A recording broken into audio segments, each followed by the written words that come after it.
Why are so many prominent Democrats now abandoning their party? Of course, there's RFK Jr., Tulsi Gabbard, and now Maye Musk, mother of the richest man in the world. She joins me now. Maye Musk is also a doctor of dietetics and author of the book, A Woman Makes a Plan. Maye, it's great to have you on the show. I was sitting right behind you at Madison Square Garden on Sunday night. Well, kind of one row behind you. And I kind of waved at you, but that was a pretty, oh, there I am in the picture. Well, that was a pretty amazing moment. Everybody was waving. Everybody was happy. It was just the most exciting time in Madison Square Gardens. And everyone was happy, so people were all waving. But you know what made me mad was that then the far-left media was saying it was a Nazi rally. And I said, well, the last time I went there with an exciting crowd was for Barbara Streisand and Billy Joel. They had a lot of Nazi rallies.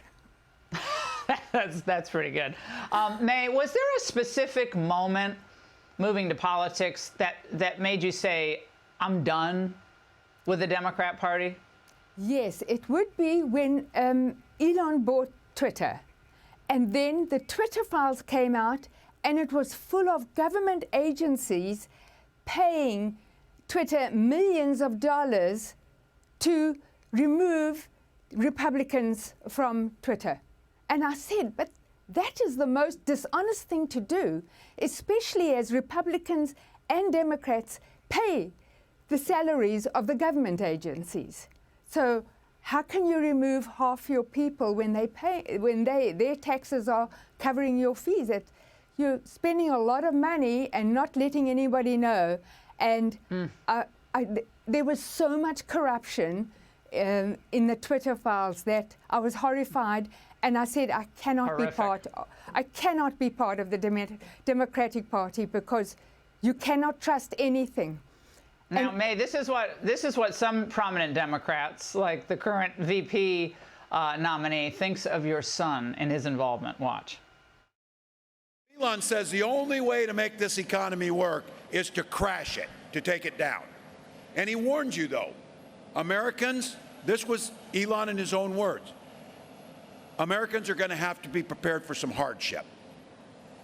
So I would ask all of you, what in the hell does a billionaire know about hardship?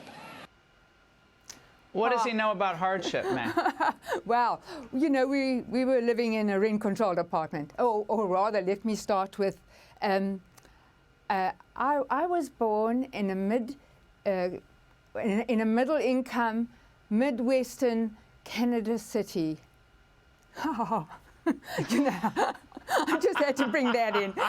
I get it now, Maye. It took me a little while on a Friday night. Yeah.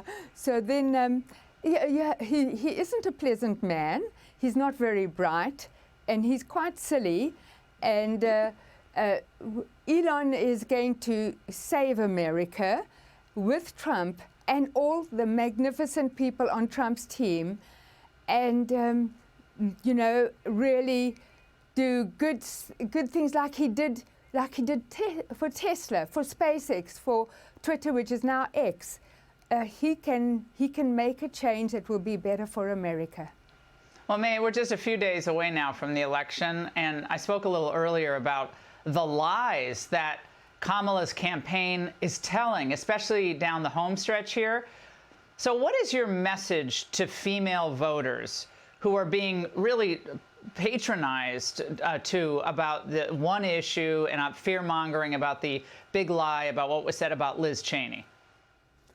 Well, you know, women are intelligent, and I thought I was too. I have to say, I was brainwashed. So many women are brainwashed still. I'm hoping that we can post a little bit of my segment where I can say, don't be brainwashed, and think for yourself and think for a better future. What made Elon, Maye? Like, well, what was it about him who decided to ditch Stanford University and said, no, I'm just going to start my own thing, and say, well, I don't need employees with degrees. You don't even have to go to high school. You have to have curiosity, a work ethic, and some innate skill, and really want to succeed. How did he arrive at that place? Well, I always told people my son is a genius, and they'd roll their eyes because everyone thinks their child is a genius. And but he was shy.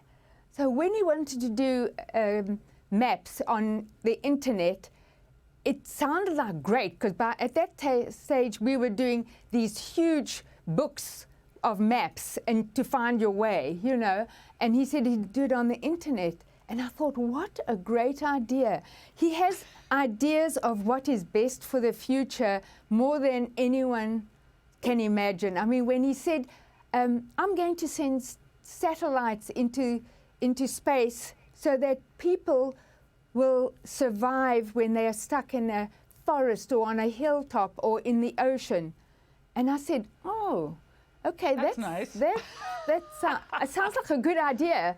And now it's more than that. Maye, great to see you. Thank you very much. Hey, Sean Hannity here. Hey, click here to subscribe to Fox News YouTube page and catch our hottest interviews and most compelling analysis. You will not get it anywhere else.